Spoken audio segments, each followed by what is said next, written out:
సమాజంలో మొదటి పోలీసింగ్ అమ్మే చేయాలని హోంమంత్రి అనిత పిలుపునిచ్చారు. పశ్చిమ గోదావరి జిల్లా పాలకుల్లో సేవ్ ది గర్ల్ చైల్డ్ పేరుతో నిర్వహించిన 2K రన్ కార్యక్రమంలో ఆమె పాల్గొన్నారు. ఆడపిల్లలను రక్షించాలనే లక్ష్యంతో మంత్రి నిమ్మల రామానాయుడు చేపట్టిన ఈ కార్యక్రమాన్ని అనిత కొనియాడారు. ఆడబిడ్డలను రక్షిద్దాం, సమాజాన్ని కాపాడుకుందామని కోరారు. ఈరోజు ఆడపిల్ల నువ్వు ఇలాగే ఉండాలి, ఆడపిల్ల పుట్టిన నువ్వు ఈ టైం అయ్యేసరికి ఇంటికి రావాలి, నువ్వు ఇలాగే బట్టలు కట్టుకోవాలి, ఇలాగే మాట్లాడాలి, ఇలాగే ఉండాలి, బుర్ర దించుకున్నాడు. ఈ పరిస్థితులు ఇదే సేమ్ యాస్టీస్గా మన ఇంట్లో ఉన్న మగపిల్లలకి సైతం చెప్పి మనం నేర్పించుకొని ఉంటే ఈరోజు బయటకు వచ్చేసరికి ఇన్ని అరాచకాలు జరిగావా అని నేను అడుగుతున్నా.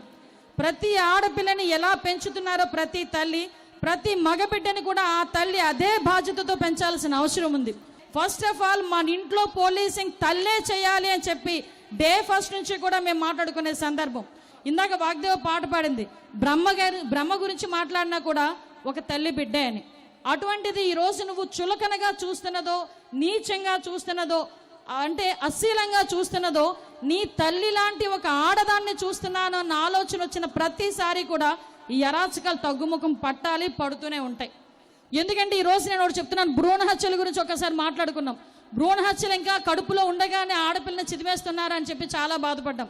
కానీ ఈరోజు ఆడపిల్ల పుట్టిన తర్వాత నెలల రోజుల పసికందుని కూడా ఆ పసికందును కూడా ఆడదాన్ని చూసి వాళ్ళ మీద కూడా అత్యాచారాలు చేసే మృగాళ్ళు ఈరోజు మన మధ్యలోనే ఉన్నారంటే ఒక్కసారి మన పొజిషన్ ఏ పొజిషన్లో ఉందో ఒక్కసారి మనం ఆలోచన చేసుకోవాలి.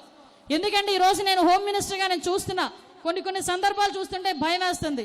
అరే, ఆడపిల్ల రోడ్డు మీదకి వెళ్తే పొట్టి బట్టలు వేసుకుంటే అవతలోడికి అలా ఉండదా అని చెప్పి మాట్లాడే రోజుల నుంచి ఏ ఆడపిల్ల చిన్న పొట్టి బట్టలు వేసుకుందని 6 నెలల పసికందుని కూడా అత్యాచారం చేయడానికి సిద్ధపడుతున్నారంటే ఒకసారి మనలో ఉన్న మానసిక రుగ్మత అనుకోవాలా, మన సమాజంలో పట్టిన ఇలాంటి పీడ శక్తుల్ని ఎదిరించాలి అనుకోవాలో ఇక్కడున్న ప్రతి ఆడబిడ్డ ఆలోచన చేసుకోవాలి.